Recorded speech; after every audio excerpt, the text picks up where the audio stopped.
I really believe that Creator puts things around you that you need, and it's really important to recognize it and appreciate it, you know. But when I found out that I had possibility of having HIV, because I was at a powwow in Quapaw, Oklahoma, and I call my answering machine, and I get this message from my doctor, and she said, Lisa, you need to call me. I'll be in my office all day. And I thought, she's got those test results. Why didn't she tell me that they were negative? You know, I was driving home and I was sitting there thinking about my life, and I thought, well, if I test positive, you know, that's sad. I'm young. I was only 26 years old, and I said, I'm going to be alone for the rest of my life because nobody will want to be with me once they find out I have, you know, HIV. So when I got home that night, my mom was like freaking out. Can you imagine a mother who's lost her husband young? She has 3 kids. She already lost her son, and now her daughter has this disease that's like, back then, if you have AIDS, you got 2 years tops. Chief woman man killer of the Cherokee Nation. She called me on the phone. She said that she's been diagnosed with so many conditions that were supposed to be terminal, and that she said they always come up with something. There's always something that they come up with. She said the same would be true for AIDS. I'm proud to be a mother, you know.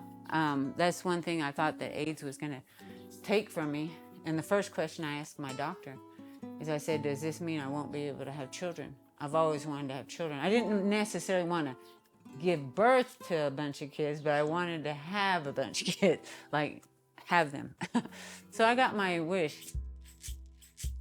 My new doctor, I said, what do you think about me trying for a pregnancy? And she said, yes, yes, we must get you pregnant. I said, what the heck? I said, what is it? I was not expecting that response. But she had been trying desperately to get me to get on the AIDS medication. And she knew if I got pregnant, I'd have to get on the AIDS medication, if not for myself, but for my child's sake.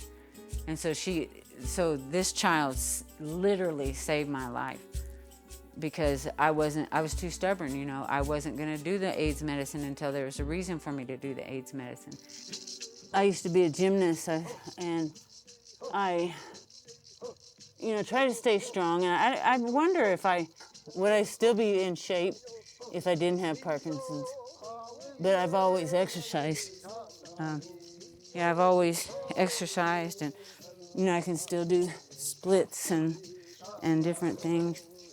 And then I wonder, would I, you know, I spend a lot of time on the ground with Parkinson's. So if I'm down here on the ground anyway, I might as well, you know, try to stay strong and fit. So, you know, I started it out by saying, how long could I go before I missed?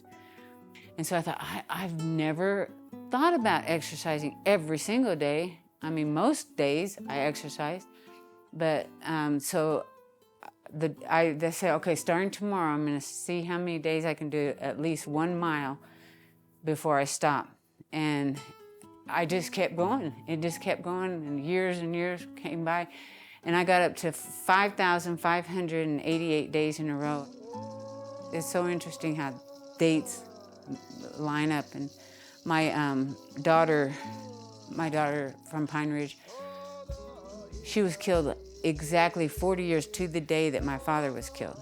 He was killed August 13th, 1967. She was murdered August 13th, 2007. And another thing that's really strange is that the guy who killed my brother, I've never met anybody that has the same birthday as me, which is March 2nd. His birthday is March 2nd. You know, that's a lot of baggage that you don't want to carry around. You know, no matter how bad things, if, you know, somebody took their lives, you know, my brother and my daughter, but we don't know the situation, the circumstances that go behind it, and you really shouldn't. I mean, if you want to be a healthy, happy person, you can't hold on to that that anger or that even. I mean, I guess the thing that I had the hardest thing with is forgiving myself for things. The fact that I don't hold on to grudges and the fact that I exercise religiously, that I stay as healthy as I do with the conditions that I have.